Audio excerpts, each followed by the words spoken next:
Welcome to FUT Weekly.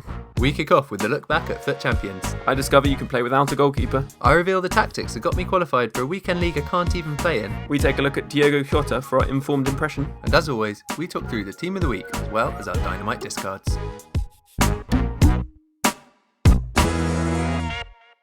No red stripe today, but who needs beer when you've got FUT Champions rewards? This is week 4 of FUT Weekly. As always, I'm Horace. This is Ben. Hello. How many wins did you get in the end? Quite a few more than you. Yeah. Okay. I think I only ended on, was it 12 or 13? We were just talking about this. Yeah. I was one off silver one, which isn't fantastic. I would have thought, if it'd been a weekend where I'd been able to play a lot of games, I think I would have definitely got high. Because I only ended up playing, I think, 25 games or something. Okay. Maybe even less, maybe 20. So it wasn't exactly great in a way, because considering the rewards are available and actually qualifying, I haven't qualified yet, so it would be quite frustrating considering I had the chance last weekend. But could we see a reverse of last weekend? Yeah. One of us qualifying again. Because you've already qualified, haven't you? Yeah, I qualified first time this week, and I'm away all weekend. So I'm gonna have got Sunday evening is basically my only chance to play. So I'm hoping to at least get the 5 matches done to get a reward. Well, yeah, I mean, even the 5-match reward is pretty good. So I wouldn't. Yeah, I mean, if I play 5 matches and just lose all of them, I'll get myself bronze 3, which would be 1,000 coins and 2 gold packs. But actually, I'm not gonna lie, that's not great. It's pretty terrible, really. But it goes up quite sharply, doesn't it? If you get bronze 2, you get 2 premium gold packs, which is quite good. Premium gold players if you get 5 wins. So I mean, it increases. You'll get there. I mean, yeah. Imagine playing 40 games and getting 5 wins. I mean, yeah, you're a glutton for punishment if you've done that. To be honest, I think you just give up at one point, surely. Yeah. No, I mean 40. It's a huge time investment to play 40 games, isn't it? Yeah, and I think it was pretty interesting how I found it changed over the period that I was playing. Like when we played on Saturday before recording, it was relatively, we were saying, maybe the quality of players was similar to second round of the tournament. But actually, I think by Sunday night, when I was trying to fit in some games before it ended and wasn't completely focused because I was doing something else, it kind of, not only was I obviously not playing as well because I wasn't fully focused and was trying to just rush out the wins, it was obvious that the quality of the player, or at least the sweat levels, were through the roof because everyone was trying to get those final wins. And if I got that final win, I would have got silver 1, which would have been a lot better.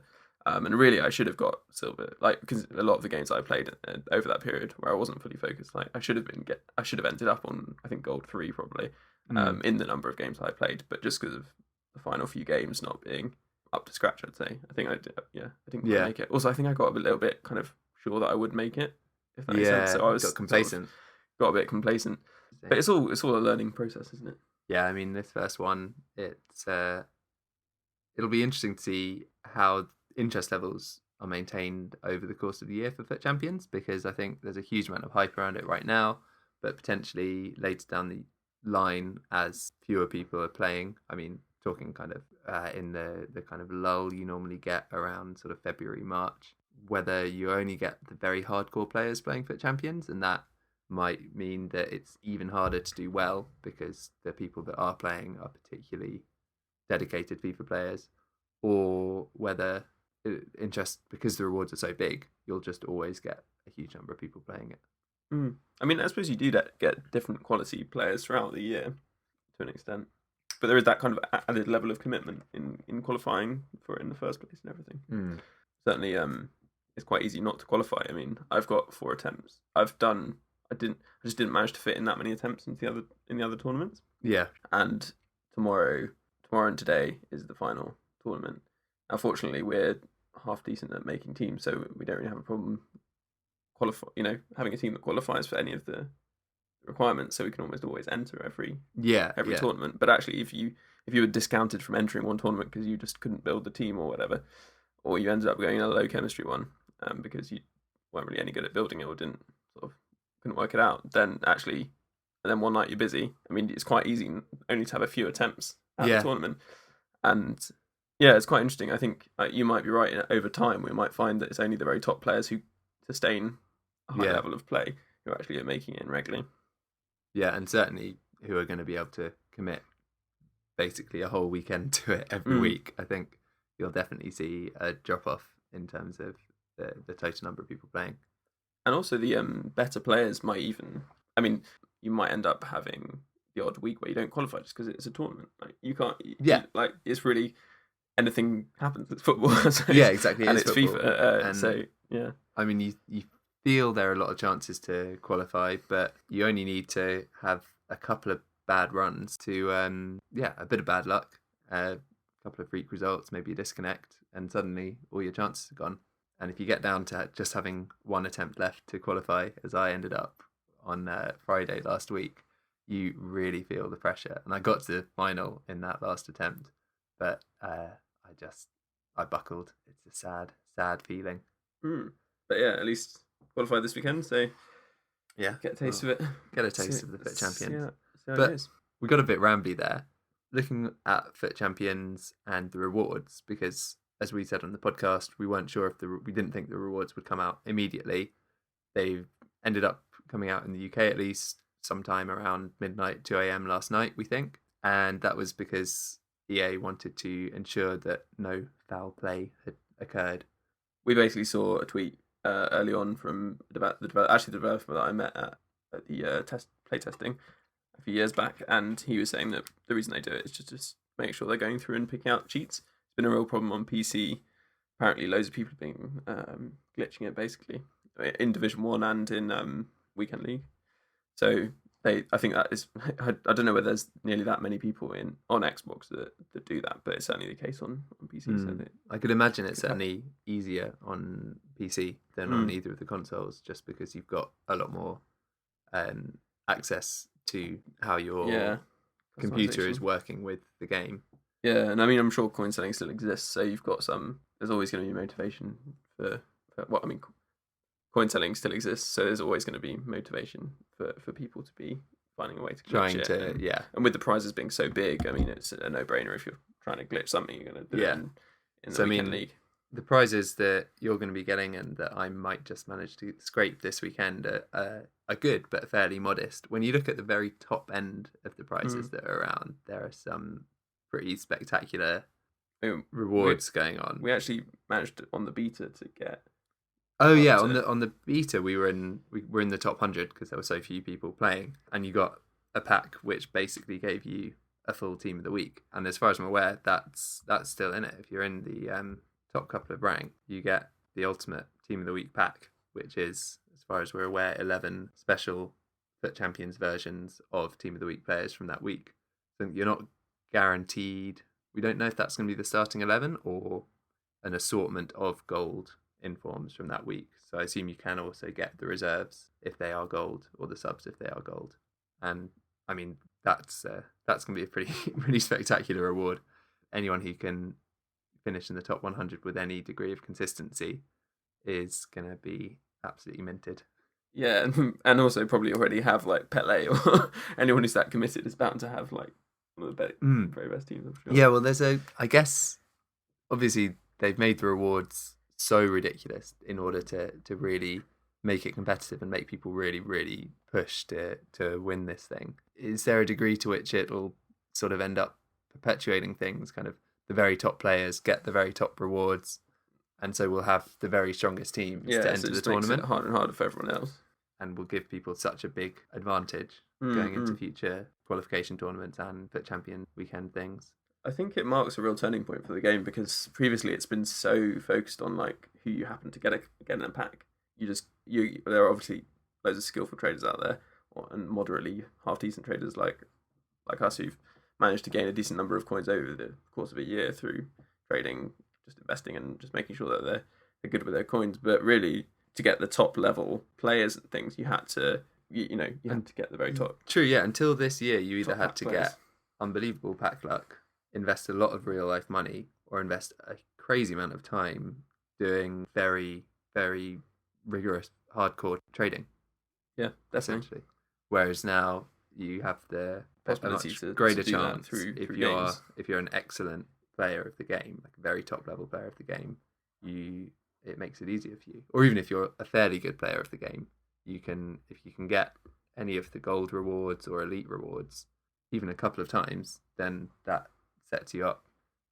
If prices for team of the season players and informs and elite players down the line are roughly in line with what we've seen in previous years, then just doing well in a couple of FUT Champions weeks will set you up for the year fairly well.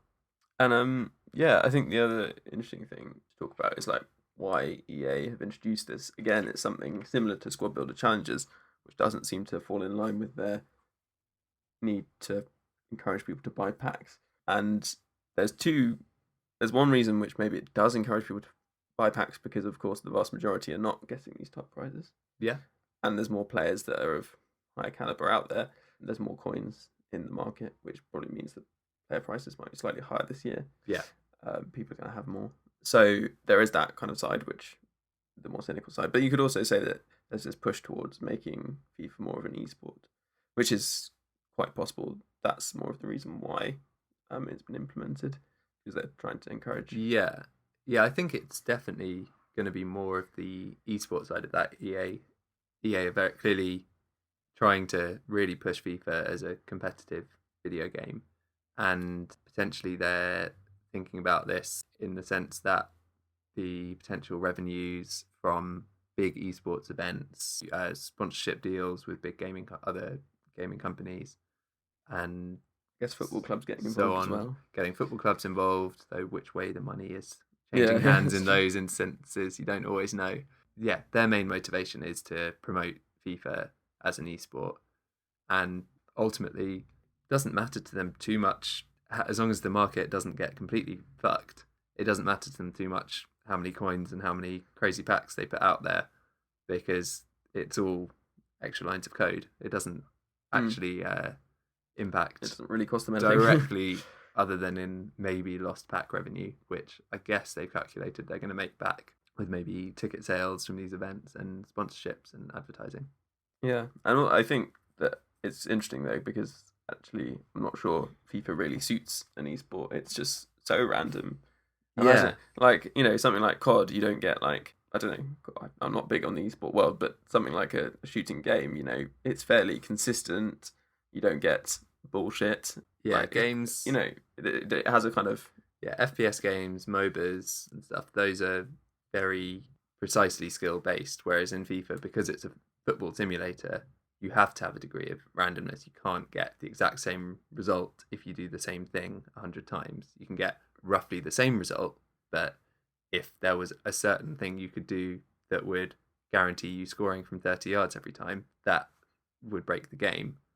And I mean, it's not just in attacking, but in defending, because you've got so much automation, because obviously you can only control one of your 11 players or one of your 10 outfield players at any one time. I've seen people complaining on the forums and stuff about how they feel defending has become too automatic this year, which I think you always get that sort of stuff around this time of the year, because people are adjusting to a new game, working out what the AI does.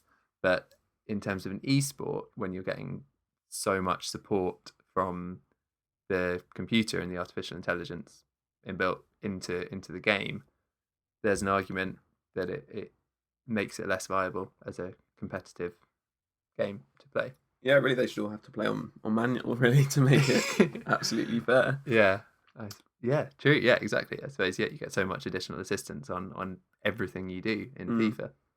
And I think the other point is that in terms of audience kind of interest in it, firstly, I mean, who wants to see two players playing ultra defensive and sweating it out for 15, 20 minutes? Because, I don't enjoy playing against that a lot of the time, so I doubt I'm going to enjoy watching it.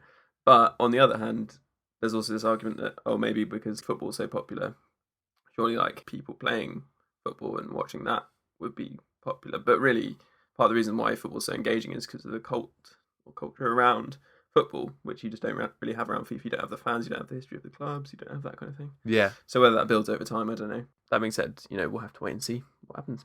I'm sure EA will have some tricks up their sleeves to get us properly interested in this. And all this FUT Champions chat brings us on quite nicely to a new thing we're going to be doing each week, where we pick out a couple of threads from the forums and Reddit r-FIFA that we found particularly interesting this week. I mean, both the forums and the FIFA Reddit subreddit are interesting if you're looking for some more kind of in-depth chat or just ranting and raging about FIFA. And yeah, the first thread we're going to talk about today is Japes' post, Japes, who big YouTuber, I'm sure most of you will know him, about he posted on Reddit talking about how it could benefit you if you've already qualified for the weekend league, not to then carry on playing the daily knockout tournaments, because people have been doing this apparently just to get the rewards from doing the tournament. But his point, which I think is quite valid, is that by doing that, you potentially make it harder for other people to qualify for the weekend league, and so you're increasing the average quality of opponent you'll face. So by continuing to play the knockout tournament, you essentially cause yourself to get worse rewards. Yeah, you're basically stopping the people who you can beat from getting into the tournament. Yeah, exactly. Yeah. I mean, if you're good enough to qualify and then you win the tournament again, you've stopped someone who might be worse than you qualifying. Exactly. Which is quite an interesting point.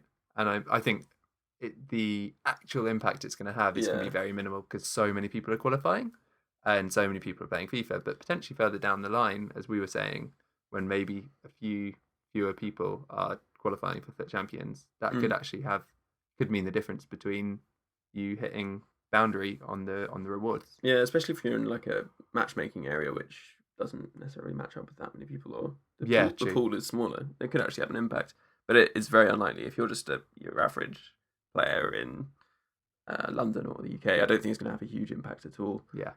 If you want to get the prices. To move on to our FIFA forums discussion of the week, we have a post which actually also on Reddit, but we found on the forums, from Dr. Poplove. I reckon he's probably Eastern European or Russian. I wouldn't want to predict exactly because I don't know his accent or him. But he's quite a funny guy. Some great one-liners during his videos, which are linked to. But also just really, really solid advice on how to play the game, especially defending, positioning. Yeah, I mean, you watched a few of the videos, didn't you? And I read through most of his posts and watched a bunch of his videos. He's got 5 sections of his FIFA Academy, which is what he's calling it, up so far. He looks at passing, obsession, how you can use attacking runs more intelligently, a general covering of defending, but looking at some quite interesting topics. And he makes some pretty relevant points and made me really think about some things I hadn't thought about before. Then he does a rundown of some of the most popular formations, looks at custom tactics, and he's also got a little thing on shooting and what the best way of getting your highest probability shots off are. And yeah, it's just a really well thought out, well written piece. I quite enjoyed it. Yeah, it's really good. And he runs through a custom tactic which you've actually used recently. Yeah, so he said he primarily doesn't actually use custom tactics. He just uses the possession preset, but he showed a custom tactic that he'd been playing around with where he had very high speed on his build up, but then pretty much everything else was set to 25. So very short passing, very low crossing, and he'd put his shooting up a bit, but then on defense his pressure, aggression and width were all down at 25. And I thought I'd give it a go, try it out. I quite like playing passing football, and that's what this tactic setup allows you to do. And I won 3 of my next 4 games in divisions fairly comfortably, a couple of like very big wins. And yeah, I quite enjoyed it. I need to try it out a bit more, but it really made, I was using a false 9 team and it really clicked with kind of intricate passing moves. Yeah, big shout out to Dr. Poplove. Yeah, love the Poplove. Or Poplove, we're not sure. Yeah, his name is Poplove when it's written down, but on his videos it sounds like Poplove. We don't know. Maybe a pun. So any other particular gameplay nuggets this week? I mean, yeah, aside from trying out that new custom tactic, one thing I found really effective is using the RB or R1 and Y or triangle, the driven through balls kind of down the wing. So playing from one of my fullbacks up to a winger. And if they've started on a run already and they've got a yard or two on the fullback that they're up against on their side, you can, a lot of the time, just completely catch your opponent's defence out. And if you've got a pacey winger, you can be through almost in a one-on-one, depending on how quick their centre-backs can recover. Yeah, you actually mentioned this earlier, and I gave it a go. And it was really helpful for getting the winger kind of round the fullback. Yeah, because they often, the way the passes, those driven passes can work is the fullbacks will put quite a bit of spin on it, and so it can kind of, the winger, they can pass either side of the fullback, but they can basically just cut the fullback completely out of the game. Quite a powerful pass, particularly if your opponent isn't expecting it, or if they're controlling their fullback at the time, they often just don't react in time at all. Sounds quite horrible to play against, actually. Yeah. Oh, so one weakness with it I found is I've been using Baba, the Schalke left back who was at Chelsea before. His passing's not very good, and if I'm too close to the touchline, because he tries to curve the pass, he plays it straight out of play, and it curves back into play, but you just end up giving away a throw-in on about the halfway line. So if you do try out that pass, watch out for being too close to the touchline when you do it. Just watch out for Baba. Just don't use Baba. He's fine, he's strong, he's quick, but yeah, don't try ambitious passes with him. So the other thing that I've noticed actually is, well, we both noticed because it was in a game between us. Obviously I got the red card with my goalkeeper not so long ago, and we actually managed to almost reenact it in a friendly match. And this was interesting because when I was doing team management, it forced you into doing team management so you could bring on a goalkeeper. Obviously, previously didn't have a goalkeeper on the bench, so didn't bring him on. This time was savvy to the fact I needed a goalkeeper on the bench, so had the goalkeeper on the bench. But I had actually kind of been faffing about in team management, and the clock ran down. Obviously, it was just a friendly game, so I wasn't that bothered, but the clock ran down, and I just didn't have a goalkeeper in the goal. Yeah. So I just got to take a free kick against a wall and nothing else. So all I could do was like try and run a player to the line, and obviously, as I didn't have possession because I just conceded a free kick, I couldn't pause. Maybe it would have made sense for like one of the players to then step into the goal, like as the goalkeeper quickly or something like that. So then you could sub them off later. At least then you'd have someone in there, able to use their hands. I mean, you had a half decent free kick taker, and so it was a guaranteed goal. Yeah, pretty much. So basically, there is no safety net. You can play without a keeper if you get him sent off.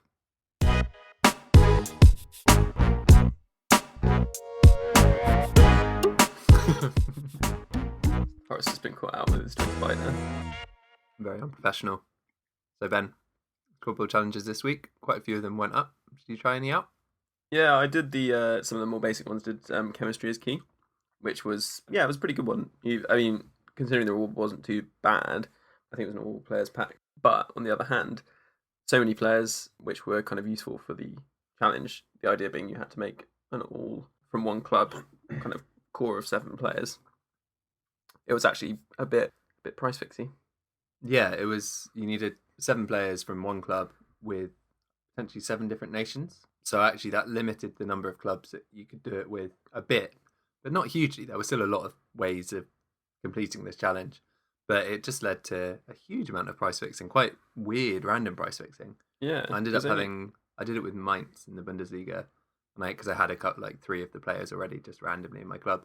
And I think I managed to snipe most of the rest for pretty reasonable prices, so it was worth it to do the challenge. But if you're paying the prices that most of these players were locked at, you're very unlikely to make your money back on it. Yeah, exactly. I mean, yeah, it was a bit strange because so many players were possible for the challenge, but at the same time, people were buying these players that were being price fixed. I don't know why, because to be honest, you get like 4K from discarding the pack. You only get 1 rare player. Yeah. So if you're going to pay like 2K for a player, you're already kind of in a loss. Yeah, it's a strange one because for the most part, the challenges have been pretty worthwhile. But we saw a bit of a shift this week, maybe. Not least with the big new challenge that went up this week, which was the Gareth Barry 600 Premier League appearances challenge. We got a special Squad Build Challenge Gareth Barry card, which had some nice stats on it, except for one being his 40 pace. When I saw the card, I was hoping they might do a sort of Gareth Barry at his peak, whenever that might have been, and give him a sort of mid-60s pace or something, just to make the card a bit more attractive. I mean, I'm not a massive pace whore, but I'd rather have 55 plus pace on a defensive midfielder at least. Yeah, I mean 40. Defensive midfielder is one of the few places you can have lower pace, but 40 is just way too low. Someone running at you with a player of even 60 pace, you'd be concerned. I mean, yeah, it's ridiculous. But yeah, I think probably one of those things where yeah, I'm not really going to bother, because if I was going to do it, the amount of investing into it, and then it's not even like I spent 10 minutes looking at it and just having a search in the market, seeing what some of the players who I assumed would be the cheaper ones you could use to complete it would cost, and it was going to be well over 50k at least if I got some bargains on a lot of the players to complete the challenge. Probably more than that, probably actually closer to 100 now I think about it. But yeah, I'm not an Everton fan, I'm not a particular Gareth Barry fan, so I didn't really have much motivation to try and get it done. In saying that, someone who did have motivation, we came across, I think it was on the forums or something, had mentioned that they'd actually used him as a striker. He has like really, really strong stats in the air, and I mean, he has got decent shooting, and he's got good shot power, he's got great strength and good heading and pretty strong passing stats. So I could see him as a false nine target man. Yeah, and the person had actually posted their record on the forums, and it was something like, what, two games, 5 goals, 3 assists, something like that. It was something pretty ridiculous. Obviously, very small sample of games, but still pretty impressive. Yeah, it was quite a weird one.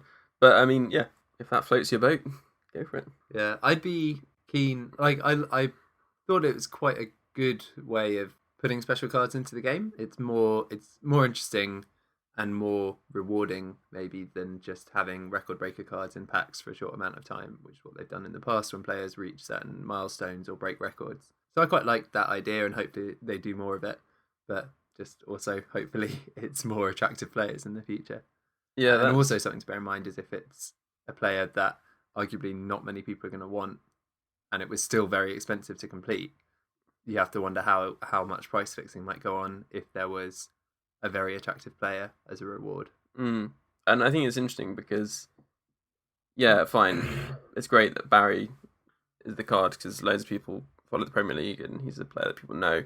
But actually, I'd quite like to see some of the more like niche leagues getting a bit of love, some maybe cards in other leagues, and hopefully they still bother to do that because it would be great to see. Yeah, I mean that brings us on to another topic, another question I was wondering about with squad build challenges. We got Player of the Month, Raheem Sterling, last month. Is that going to be a monthly thing, which is just Premier League Player of the Month? Or are they going to, as you say, show other leagues some love? Even if it's the other big leagues around Europe, it would be nice to get a bit of variety there, maybe? Yeah, I think it looks like it will be a Player of the Month again for Barclays Premier League. There's various people starting to try and price fix players from, I think, Tottenham, assuming Spurs will get it through Son. Yeah. But it could also be, I think, Adam Lallana is possible. I think, looking Adam Lallana and Son are the two front runners at this stage. So, yeah, interesting. Premier League. I'm not sure whether they will be showing leagues much love, considering if that comes out soon, that'll be the third BPL play in a row. And the other players, I mean, Del Piero, obviously, a bit different, but it's not it's a lone item. And then same with, obviously, you got the other two, Liga NOS and MLS ones. Yeah, Jonas and Giovinco. Yeah. No, it'll be an interesting one. I assume maybe, as you're saying, the Premier League Player of the Month thing will be a fixture that we just have each month throughout this year, which is fine as long as they do other challenges, I think. And maybe if some of the other challenges, obviously this month, an additional one was the Gareth Barry, which is another Premier League player. Maybe in future it won't be all Premier League. We get to see some more obscure players. Yeah, that'd be nice. And also just less demand, so potentially you've got more chance of picking them up relatively cheaper to complete. And we have a question which kind of connects into this whole idea of transfers and price fixing and things. So there's been leave a comment of any kind, and Ricard has asked us to sort of evaluate the trading methods that are kind of going around, and we have tried a couple over the past couple of weeks. Yeah, we both picked up a bunch of the non-informed Pereira before he went into packs last week. Yeah, we probably picked him up slightly later than you'd want to. Yeah, we were a little bit late around the 2K mark, whereas you'd probably want to be getting him a bit earlier, so he hasn't gone up that high yet, because people obviously were starting to realise that he was going to be an inform, and that would drove up the price, push the price up. But on the other hand, I think we both got what, 30 or so, I think, in the end. Yeah, about 30 Pereiras made about 500 coins profit on average on each one. It's about 15k. Wasn't even more in some cases, but I suppose over an average. So yeah, it was about I mean, 20k or so. Fairly small scale investment, but it's just quite an easy, reliable one. Is if you've got a fairly kind of dead cert for an inform, and you can get in there early and pick up their non-inform, buy them on the Tuesday before they go into packs if you're absolutely certain, or as soon as the team of the week's announced if it's a slightly more out there pick, and then sell them on maybe the next Tuesday or even over the weekend if there's a particularly high demand for them, and you just follow the price, see when it rises, because it will rise while they're out of packs, basically. Yeah, I mean, there's just not the supply. And what we found quite effective was to list some players. So let's say you got 30 players. Out of that 30, probably about 25 you're going to list from varying prices between considerably higher than what you're hoping to sell the card at. And that actually, you want to make that look like it's legitimate people listing up. You want to have enough of the card to fill a couple of pages on the transfer market, list them all, or list the majority at quite a high price and a handful a bit lower but still well above the normal market price.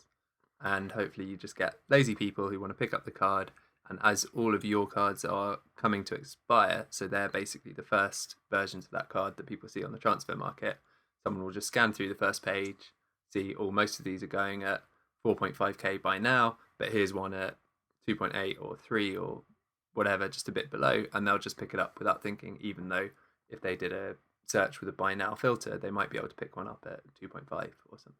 Yeah, and actually even towards the end, that wasn't even necessary to sell them, because the prices had risen fairly significantly because of the fact he was out of packs. So I think by the end we were selling them quite easily for sort of 2.6. Yeah. Whereas with that method of listing, I mean, I had some sell for like 3.5 to 4. Okay.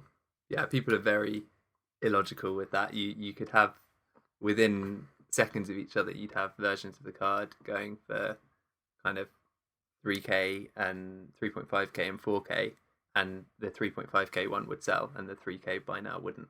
I mean, you get the sense that sometimes people just want to pick up the card. They don't really care if they lose 500 coins or 1,000 coins on it. Yeah. So you can definitely exploit that. I mean, this method worked fantastically well in FIFA 15 because there were so many coins splashing about with coin selling. It was really easy to pick up just like little, 1 or 2k or maybe more here and there, because people were just splurging this huge amount of coinage that they'd bought. So it's not quite as easy as it was now, I think, but it's still quite an effective method because people still have plenty of coins, and on those slightly lower rated players who they're just trying to finish the squad with, often people will just search through concept squads, try and pick up a player as quickly as possible, and that means they'll end up paying a premium and they don't really care. So that's where you make your money, basically.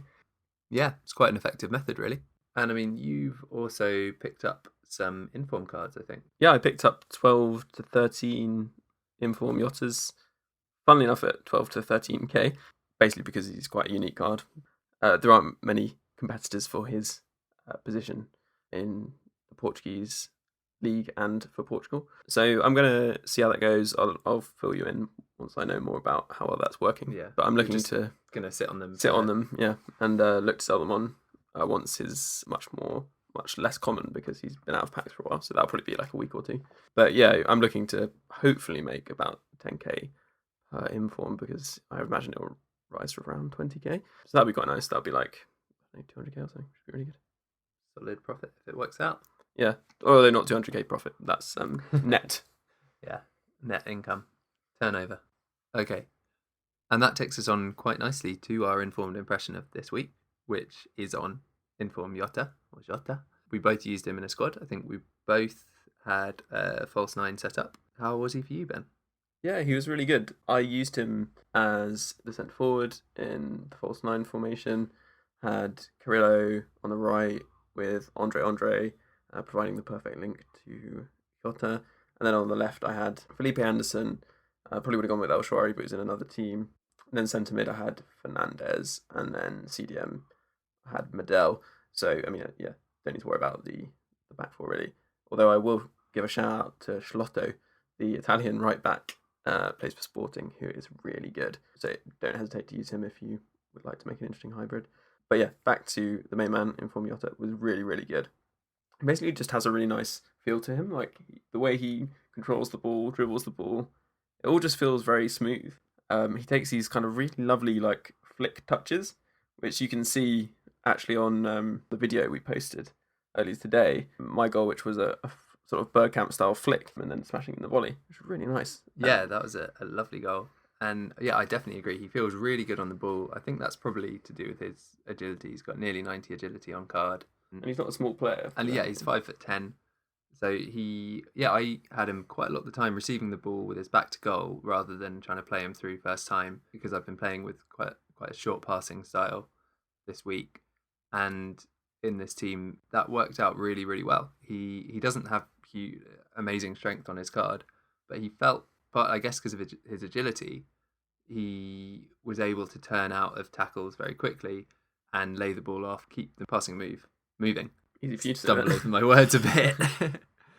And yeah, I had him in quite a similar setup. I had Andre as well, but I was also using Quaresma on the right hand side, but Konoplyanka and Rafael from the Bundesliga as my left wing and left centre mid, respectively, with Luis Gustavo in the holding role.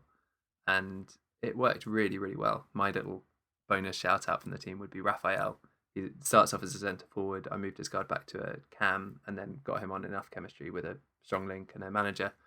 But he's scored, I think, a goal in every other game from centre mid, which over 20 games is quite impressive, really. Yeah, it's really good. And you've got some really nice goals with him as well. I think you showed me this lovely casual strike into the far side netting of the goal, which is really nice. Yeah, from about 25 yards out. He's one for another time. Potentially, if he gets an inform, we'll have to check him out.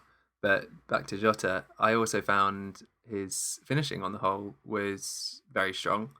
He kind of, on both feet, he was decent. He's got 4-star weak foot. He was one of those players where I didn't really worry that much about which foot I was using. I mean, I've found players where they can have 4-star weak foot, but it just really doesn't feel like it. And I guess for the most part, it's just whether you get a bit lucky with them the first few times you shoot on their weak foot. But he just felt like a very consistent finisher for me. Yeah, in fact, I think the goal that I scored was on his left.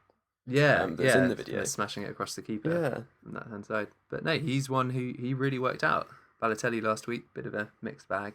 My opinion of him has actually decreased, having used him more in this past week. But Jota, the opposite really for me. I think the more I've used him, the more I've got used to him, and the more I really enjoyed him. I felt more comfortable with him, and his link up play has been brilliant, and his dribbling feels really good. 4-star skills come off nicely with him. Definitely wait to buy him so you can buy him off me for 20k. yeah. Don't buy now while he's still only 15 odd. Yeah, just let it rise, sit on it, and he'll feel more valuable. But yeah, he is a very good player. And actually, I think the only thing to add would be that if you're making a team which fits him in, you probably won't have many other options. And I suppose the only other thing to keep an eye on is if he's going to get any more informs, because I'll be fucked.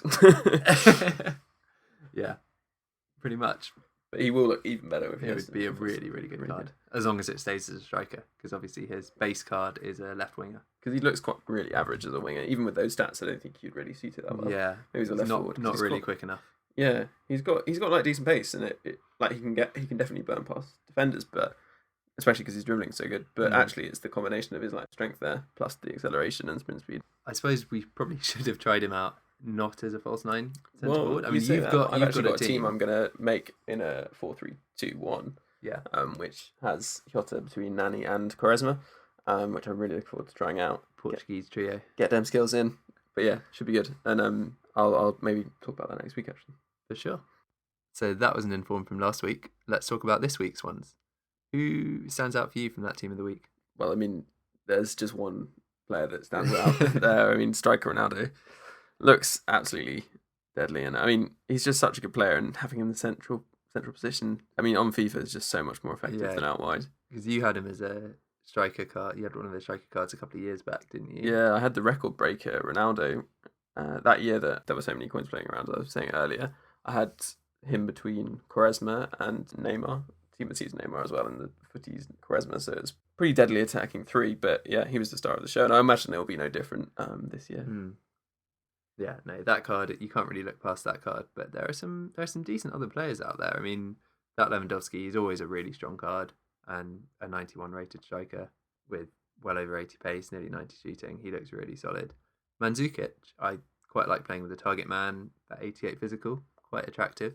player that I'd be quite interested to pick up is maybe that Arnautovic. It's frustrating that he always gets left mid cards. It's so rare he gets a striker one. But I used his regular card in one of my first teams this year as a left forward in a 4-3-2-1, and he felt really good, like a kind of budget Ibra, because he's got that really high agility for someone of his size, or relatively high agility for someone of his size. Feels strong on the ball, and he can finish. He's got good shot power. He's a really, really solid card. Yeah, I mean, you can't argue with, I don't know, 88 odd strength, high 80s dribbling. It's really, really good. It's just such a shame. I guess you can play him at left forward. Which, I mean, it works having him as a left forward. It was a bit of a funky team. I had Arnautovic, Boni, and Mbolo as my front three in a 4-3-2-1. I just wanted to try out having three really big, hustly guys up top, and I had mixed results. I had some games where I just beasted people's defences, but a lot of the time you didn't quite have the guile up top to unpick a well-organised defence. So I wouldn't recommend going all out on the strong forwards necessarily, but Arnautovic was definitely the best of those three. So this inform looks really, really nice to me. Yeah, hopefully it won't be ridiculously expensive because of his kind of strange positioning and lack of pace, but he is a Barclays Premier League inform, so he's always going to be that much more expensive. But one of my personal picks this week has got to be Mo Salah. I mean, he's a player that we both used, classic Serie A starter player, and he looks really strong. I mean, he's got crazy agility, dribbling, and acceleration. And then I was playing around and had put sniper on him. He gets 96 finishing, 94 acceleration, 93 sprint speed, 94 agility, 96 balance, 95 ball control, and 99 dribbling. I mean, yeah, you can't and 95 really ask, positioning. Yeah. That's an outrageous looking card with that chem style on him. Yeah, he looks really good, and he's one of those players that just is always good because he's got those attributes that make him a quality card. Yeah. In FIFA, but I think he looks really good. I don't know what kind of price we're looking at for him actually. He's obviously not BPL, but he's still a popular pacey player in a position which there aren't too many options. You've got Quadrado, but the Calcio A or Serie A this year is a bit lacking in wide players on both sides really. I mean, you've got Elsha on the left and Quadrado on the right if you're looking for skills, but beyond that, Keita and Felipe Anderson on the left, and you've got like Salah on Mertens the right. Mertens, I suppose. But none of them are. I mean, they're all quite good players, but certainly on the right, no really elite players there. So we'll have to see what that card's like. I don't know whether it'll work. I'll end up picking him up because he might be a little overpriced. Yeah, it'll depend on his price. To be honest, he has always been a very strong card in FIFA though, so I think he's one to watch, but not in that way. But yeah, looking at other players in the team of the week, it's a bit uninspiring, really. Yeah, I've not been so impressed. I think maybe it's because we're quite keen on at least having 4-star skills on most players. So players like Valencia, who look like absolute tanks, but at right mid, just not really that exciting. Yeah, I mean, you can make the not especially insightful, but very true comment that he'd be an excellent right mid in a 3-5-2. I mean, with those stats, it's so well-rounded. But he's got 1-star weak foot and 3-star skills. I just don't know if I could just feel really limited, I think, using him. Particularly if your opponent knew you can only use his right foot. You just send him inside every time and you have to pass backwards pretty much. And I think that's one of the reasons why in real life he plays right back for Manchester United. But the other thing is that it's crazy because he used to have 4-star skills, 4-star weak foot, I think. Yeah, I definitely, until I checked his card, I think last year, I in my head was pretty sure he had strong weak foot and skill move stats. But I suppose in real life he does struggle on his left. So yeah, and I mean you've got then a trio of 3-star skill strikers, or in Immobile, Gamero, and Benteke. Who Benteke looks good. He'll be expensive, I'm sure. As a very strong actually looking PL striker. And when I've come up against his non-informed so far this year, he's been very strong. Actually, he's scored some nasty goals against me. Gamero, maybe less so, to be honest. He's got excellent shooting stats, good passing, so he might make quite a nice false 9. But again, the lack of 4-star skills kind of limits his usefulness to me. And my proper hipster pick for this week, and actually maybe a bit of a chem style pick, because with Glove he'd be quite effective. He's actually South African, plays for Kaizer Chiefs. It's Kune, and he's one of the only real reason why he looks a solid keeper. He looks okay. He's not the tallest though, he's only 5'11", which is a bit short. He's got 5-star weak foot though, and he's got like on his standard card 75 long passing, which I don't know whether people have looked into goalkeeper stats. You're probably not as sad as me, but very few goalkeepers have anywhere near that. Yeah, I think the next highest is like 50 or something. It's something like that. He's got the highest long passing on any goalkeeper in the game, and the next is Neuer, who's a little way behind him. So it's maybe Pep should have looked to pick him up if he wanted a keeper that could play with his feet. Yeah. But his inform actually, it looks decent, doesn't it? It's almost 80 all round. It's only his handling of his major stats that's below 80, and he's got 92 kicking. So I mean, kicking is a pretty underlooked stat on goalkeepers on the whole. But I found using the flat goalkeeper kicks out to a winger can really set off breakaway attacks quite effectively this year. And I mean, let's be honest, nobody's actually going to use him, but it's quite a fun little card to have. Yeah, I don't think I've ever played against a Kaiser Chiefs player, even, let alone a team in Ultimate Team. I don't think I've played many South African players at all. I think I came up against an informed Pienaar a couple of years ago. I could believe that's about it, though. Yeah, so that's about it for the team of the week, really. Not an especially interesting one beyond Ronaldo, of course. Yeah. Cool. So it's that time again, our final feature. Dynamite discards. Yeah, I've really been looking forward to this one because he's a man I wanted to bring up last week, but I went for Zarate instead. But I'm going to go with Matthias Fernandez. He's Chilean. He plays for AC Milan. AC Milan, yeah. Interesting links. You can link him with Medel, Yang, 2 players I've got him linked to currently. There are other options, but actually his links aren't the best, which is one of the problems with fitting into a team. But as a player, he is just outstanding. Like he's got 5-star skills, which you probably know, 4-star weak foot. He's got really, really good long shots and free kicks, which is really nice, especially from a cam. He's probably not the kind of player playing false 9 because he's not like got the pace or strength. But in terms of actual kind of attacking midfield play, he has everything you'd want. And I mean, his card stats aren't crazy brilliant. But I used him as well in just a basic Serie A team very early on this year, and he on your recommendation, and he really sorted me out. His 5-star skills come off really nicely. His shooting from distance is great. Scored a couple of free kicks with him. He's a really neat little cam for no coins, and if you like skilling, a very good option down the central line. And a bit of a weird one, but if you like free kicks, I think he's quite good because not only can he take them well, but he seems to draw them. He's got like that ability to sort of beat a player and make people annoyed in the centre of the park. and I found I got quite a few free kicks when I was playing with him. Nice. Well, my pick is another midfielder, more of a box-to-box player, and he's someone I was using in my false 9 team just behind Jota. It's Andre from Porto. Bit like Mr. JJ Okocha. He's so good. They named him twice. He really has impressed me. I looked at his cards. He's basically got mid to high 70s across the board, and it really shows in game. He just gets up and down. He's scored a lot of goals for me, and he's assisted quite a few. He's got a really wide variety of finishes because he's basically got sort of mid 70s for all his shooting stats. So he's scored a couple from distance and a couple of just nice little ones slip past the keeper. And he's also got 86 penalties, which again I found a bit like with finishing. You really notice when a player has higher penalties stats this year because they're much less likely to sky it horribly or just trickle it towards the keeper. Yeah, I mean, I can't stress enough, he's a really, really strong player. I mean, again, I had him in the same position in the false 9, and he just gets up and down. He will score really quite good goals. He's got great shooting stats, 75 on the card, which is high for a midfielder. And in a game I played earlier, actually, I think it was yesterday, he scored 3. So, I mean, just that kind of... a hat-trick for the central midfielder. Yeah, it's really, really good. And it always pops up. And I don't think people expect you to sort of bang one in with him. That's the other thing. Yeah. And I mean, he's not the biggest physical presence. He's 5'8", he's quite short, and he's not got great strength at all. But he feels good on the ball. His tackling works well. He's got very high interceptions. And I think I did notice that quite a lot, actually. He cut out passes. And again, if you're looking to play a short passing game, he's got excellent short passing stats. On his card, it's only 77 passing, but that's brought down by a very low crossing and free kick stat. The rest of his passing stats are much more solid.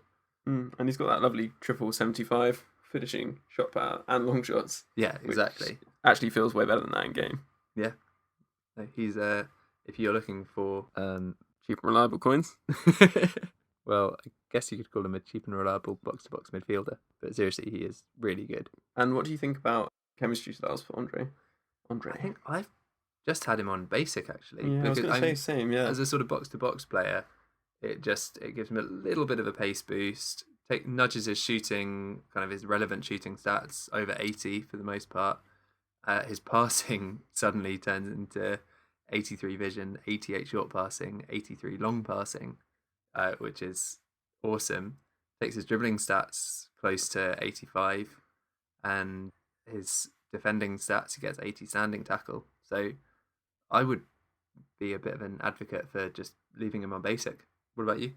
Well, yeah, no, I mean, I've gone for the same for him actually, and I should just mention actually with Fernandes, I've gone for Maestro, which is just I think a bit of a no-brainer for attacking midfielders, especially as Fernandes particularly. I mean, he's not the quickest, but he's quick enough, and his strength isn't really going to benefit from a boost, so it works really nicely. And he's got really, really, really good long shots with Maestro. I think it's mid-80s actually.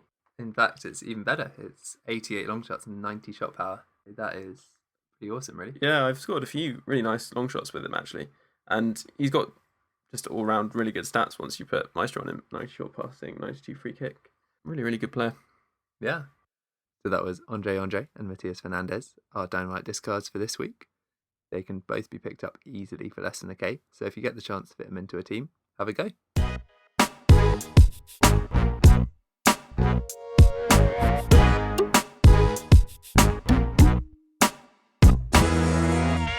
Thanks for listening. This has been week 4 of FUT Weekly. Hope you have a good time in FUT Champions this weekend. Goodbye from me. And goodbye from me. See you next week. See you then.